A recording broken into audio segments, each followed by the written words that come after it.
तारिक खान मैं सवाल पर आता हूं, कोई पर्सनल बात नहीं। अभी आप भी तो औकात याद दिला रहे थे एमआईएम नहीं, औकात कोई किसी को दिखाने के लिए नहीं यहाँ पर रखता है, लेकिन माइक उठाकर मारने की बात कहेंगे तो ये सवाल तो उड़ जाएगा कि भाई है क्या इस समय यूपी में ये स्थिति। दिया करिए, नहीं, लेकिन फिर भी औकात और इस तरीके के शब्दों को मैं इंडोर्स नहीं करूंगा। सुनिए, औकात का मतलब पर्सनल नहीं होता है। नहीं ठीक है, हम अपनी हैसियत और औकात के अनुसार नहीं, मैं इसको छोड़ता हूँ, डिबेट आगे बढ़ाता हूँ। तारिक खान, मैंने अपना स्टैंड क्लियर कर लिया, मैं नहीं इंडोर्स कर रहा हूँ। चलिए, आपने स्टैंड क्लियर किया, मुझे भी बोलने दीजिए। हाँ, तो मैं आप ही के पास हूँ भाई, सवाल सुन लीजिए फिर जवाब दीजिए। आपने जो बात कही थी, सवाल सुन लीजिए तारिक खान, आपके पास ही भरपूर समय मिलेगा। बोलिए। एक तो अवधेश जी ने कहा जिसने जैसा देखा उसने वैसा पाया।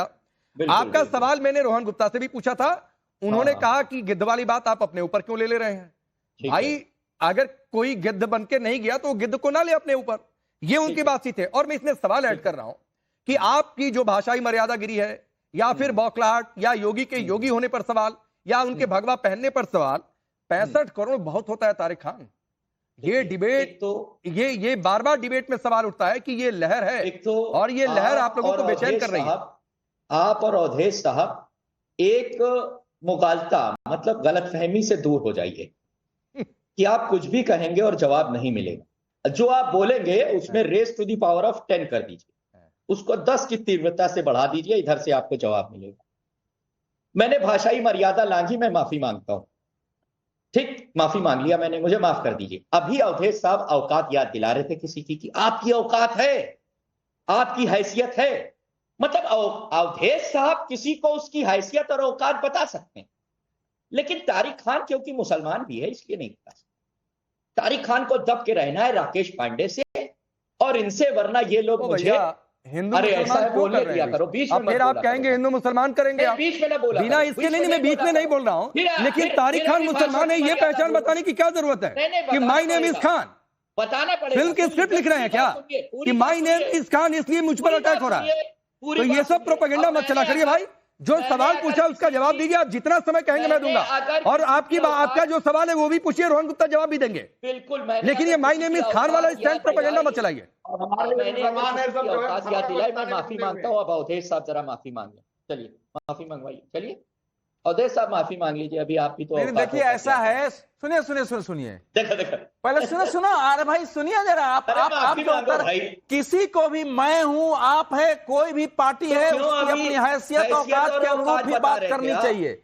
अगर मैं भी अपनी औकात हैसियत के बाहर बात करूंगा तो बतानी पड़ेगी। किसी को भी अपनी औकात और सीमा में माइक उठा के नहीं। अच्छा नहीं सुनिए, एआईएमआईएम के लोग क्या हैसियत रखते हैं कि योगी आदित्यनाथ को और माइक उठा के मार देंगे? विधानसभा में एक आदमी है इनकी। नहीं, मैं उसके बावजूद तारिक खान आपने एक बात कही, अवधेश जी ने बात कही। सर मैं अपना ऑन एयर टाइम नहीं खराब करना चाहता हूँ, प्लीज इससे आगे बढ़िए। पर्सनल कोई औकात इस तरीके के शब्दों का इस्तेमाल कोई ना करे, नहीं होता। मैं आगे बढ़ रहा हूं। तारिक खान आपसे जो सवाल पूछा, हिंदू एकता की लहर, क्रांति, आपकी जातीय सियासत फंस गई है, इसीलिए आप उपमाओं को अपने ऊपर ले रहे हैं, ये रोहन गुप्ता कह रहे हैं। बोलिए आगे। एक बात बताइए, कुंभ में लोग आ रहे हैं, आस्था से आ रहे हैं, तो क्या बीजेपी की लहर है? क्या बीजेपी की वजह से आ रहे हैं? अरे भाई सनातनी है। अच्छा 36% अगर समाजवादी पार्टी को वोट मिलता है, यूपी में 14% मुसलमान है, 6-7% वोट डालने जाते हैं, इसका मतलब बाकी 30% सनातनी समाजवादी पार्टी को भी वोट देता है। कब आपके नाम का टेंडर हुआ? अभी फिर अवधेश साहब कहेंगे भाषाई मर्यादा भूल जाते हैं।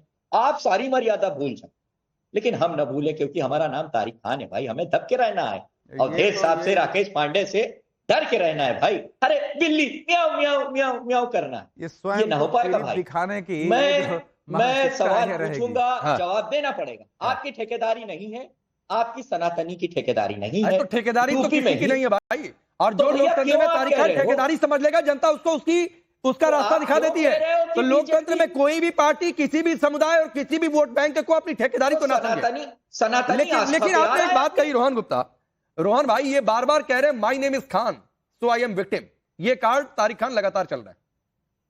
राकेश जी, दो मुहे इनके चेहरे हैं, एक बाजू सनातन का अपमान भी करना है और दूसरी बात विक्टिम कार्ड भी खेलना है। जनता कैसे माफ करेगी? और सही बोला तारिक खान ने, कई सनातनी होंगे जो अभी तक आपको वोट किए होंगे, पर आपका असली चेहरा देने के बाद कोई नहीं करेगा, क्योंकि आपने बहुत गलत काम किया है। अगर आप चुप रहते आपको कुंभ के साथ नहीं जाना था, आपको लगता है कि नहीं हमको नहीं जाना है, नहीं जाते, ठीक था।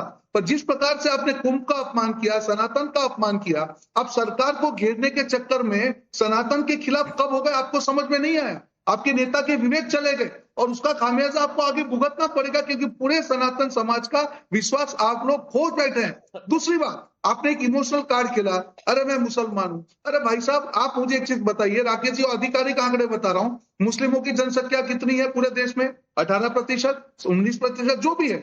आज 30% जो प्रधानमंत्री आयुष्मान भारत योजना है उसके लाभार्थी मुस्लिम भाई बहन है। तो आप कैसी बात कर रहे हैं? तो क्या हिंदू ये कहेंगे नहीं आप तो 19% है, आप 30% क्यों? ऐसे नहीं होता है। देश में जिसको जरूरत है, देश के संसाधनों पे उस भारतीय का अधिकार है। ये आपके जैसे लोग हैं जो इमोशनल कार्ड खेलने के चक्कर में हिंदू मुस्लिम डिवाइड करते हैं। आपके जैसे लोग हैं जो वोट बैंक की राजनीतिक तुष्टीकरण के कारण सनातन का अपमान करते हैं, और इसीलिए जनता आपके ऊपर से भरोसा पूरी तरह से हटा लेगी। राकेश जी, और एक चीज, जब मिल्कीपुर का चुनाव चालू हुआ था तब इनके अखिलेश प्रताप जी ने कहा था कि ये, अखिलेश यादव ने कहा था कि ये ऐतिहासिक चुनाव होगा, ये लोकतंत्र का चुनाव देखिए। हार गए, मुंह में दही जम गया। अभी तो आप आत्ममंथन कीजिए कि देश की जनता क्या चाह रही है, सनातन समाज क्या चाह रहा है। तारिक खान इशारा कर रहे हैं, रोहन भाई सुन लीजिए एक बात। नहीं, मुझे भी 2 लाइन सुनिए। तो तारिक खान जी जो बोल रहे हैं, तारिक भाई 30 सेकंड दे दीजिए, आ रहा हूं आपको समय दे। ना तो सनातन का ठेका किसी पार्टी के पास है, ना मुसलमानों का ठेका किसी पार्टी के पास है। लेकिन और कोई नहीं कहता है कि समाजवादी पार्टी को हिंदू और सनातनियों ने वोट नहीं दिया है, ये तो हो ही नहीं सकता है। 19% वोट मुसलमानों का है, और मुसलमानों में भी इस प्रकार से एक बड़ा वर्ग निकल के बोलने नहीं आ रहा है। ये बोलने वाले कम ही लोग हैं, वहां जाने वाले में मुसलमान भी शामिल है। मैं 20 लोगों को जानता हूं कि जाकर डुबकी लगा के आए हैं। इसलिए ये गलतफहमी हम लोगों के डिबेट से अगर आप मानते हैं कि हम लोग कोई मुसलमानों के विरुद्ध बोल रहे हैं, जो भाषा बोली गई है उसके विरुद्ध हैं, और आप समाजवादी पार्टी के प्रवक्ता हैं, यहाँ आपकी वो हैसियत है। ठीक है, ये नहीं है कि आप मुसलमान वो हैसियत से आगे निकलिए, उधर नहीं जाना, उधर नहीं जाना। तारिक भाई आपको फिर मैं 30-35 सेकंड देता हूं। मेरे पहले सवाल का जवाब अभी तक नहीं मिला भाई, और सवाल वही है कि बार बार योगी के योगी होने पर सवाल, बार बार योगी के भगवा पहनने पर सवाल, कभी आप रावण कह देते हैं, कभी मठाधीश कह देते हैं। ये क्या है? बिना इसके आपकी पॉलिटिक्स नहीं चलती है क्या? देखिए, जैसे मौलाना मौलवी अच्छे बुरे होते हैं, ऐसे ही योगी भी अच्छे और बुरे दोनों तरीके के। अब अगर हमारी नजर में आप अच्छे योगी नहीं हैं तो आपको हम कह सकते हैं, संविधान इजाजत देता है। और मेरा सवाल सिर्फ योगी जी से ये है कि आपने कहा कि हम मुल्ला मौलवी नहीं, मुझे एक बात बताइए, आपने कहा ना आप कोई भी पिछला पुराना स्टेटमेंट कोट करिए, या आपके पास नई जानकारी हो। आपने तो बड़ी अच्छे से कह दिया ये अच्छे योगी वो बुरे योगी। नाम लेकर बताइए देश में कौन अच्छा मौलवी है कौन बुरा मौलवी है, जरा नाम लेकर बताइए। नहीं भाई, बहुत से मौलवियों में भी बहुत से खराब मौलवी है। कौन सा नाम लीजिए ना, नाम लीजिए, कौन बुरा मौलवी है? नाम मैं जानना ऐसे मेरे पास जानकारी क्यों नहीं जानकारी है? नाम से तो नहीं है। क्यों? मैं आप बताते तो मैं नाम खोज के लेके आता। मैं नहीं तो नाम, अरे क्यों बुरे योगी का नाम लेकर आ जाएंगे? ये खराब योगी है, ये योगी नहीं है, नाम लेकर आ जाएंगे।